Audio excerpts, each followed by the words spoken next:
বাংলাদেশে বেকারের সংখ্যা প্রায় 1.8 মিলিয়ন এবং গ্র্যাজুয়েট বেকারের সংখ্যাটা আমরা পেয়েছি 25 থেকে 26 লক্ষ এবং আমরা 5 লক্ষ বলেছি 2 বছরের মধ্যে সরকারি খাতে না সরকারিভাবে সবাই তো রেভিনিউ খাতে না সরকারি বিভিন্ন প্রশিক্ষণ কার্যক্রমের মাধ্যমে এবং সরকারি বিভিন্ন প্রকল্পতে অনেকের কর্মসংস্থান নিশ্চিত করা হয়।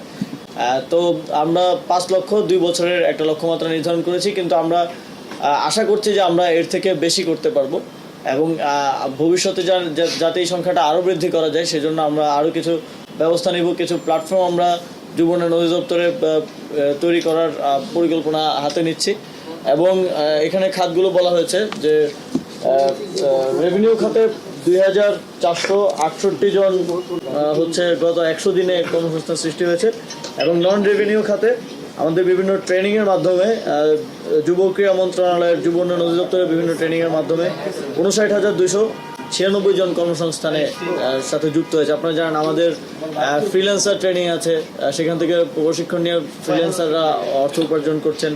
ড্রাইভিং ট্রেনিং আছে, তারপরে ট্রাফিকের আমরা যে সচেতনতা ট্রেনিং দিলাম তারপরেও সেখান থেকে কর্মসংস্থান হচ্ছে এবং অন্যান্য মন্ত্রণালয়ের তালিকাগুলো পূর্ণাঙ্গ তালিকাগুলো আমরা এখানে পাইনি। এখানে প্রায় 6টা মন্ত্রণালয়ের তালিকা আছে। দুঃখজনক যে আমাদের স্পোর্টসকে যেভাবে পলিটিসাইজ করা হয়েছে, বিসিবিতে তো কোনো ধারাবাহিকতার ব্রিজ হওয়ার কথা ছিল না। যদি স্পোর্টসে পলিটিসাইজ না করা হতো, বিসিবিতে পলিটিক্যাল লোকজন না থাকতো, তাহলে দেশে একটা পরিবর্তন হলেও বিসিবি তার মতোই থাকতে পারতো, ধারাবাহিকভাবে তার কার্যক্রম পরিচালনা করতে পারতো। কিন্তু আমি যখন দায়িত্ব নিলাম এসে বিসিবির কোনো ডিরেক্টরকে পাওয়া যাচ্ছিল না, তখন কারোর সাথে যে পরামর্শ করবো এমন একটা লোক পর্যন্ত ছিল না।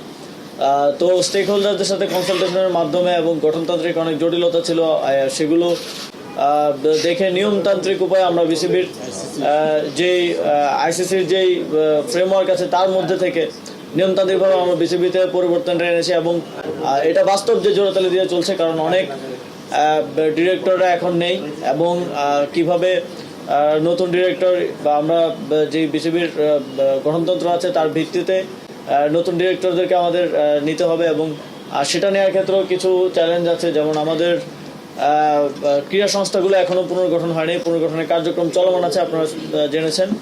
সেগুলো পুনর্গঠন হলে তার মাধ্যমে নিয়মতান্ত্রিক উপায়েই আরও নতুন ডিরেক্টর ইনক্লুশন হবে। তারপরে বিসিবির ডিপার্টমেন্টগুলো ডিস্ট্রিবিউট করার ব্যাপার আছে এবং সেগুলো ডিস্ট্রিবিউট করার মাধ্যমে বিসিবির কার্যক্রমে আরও গতিশীলতা আসবে বলে আমি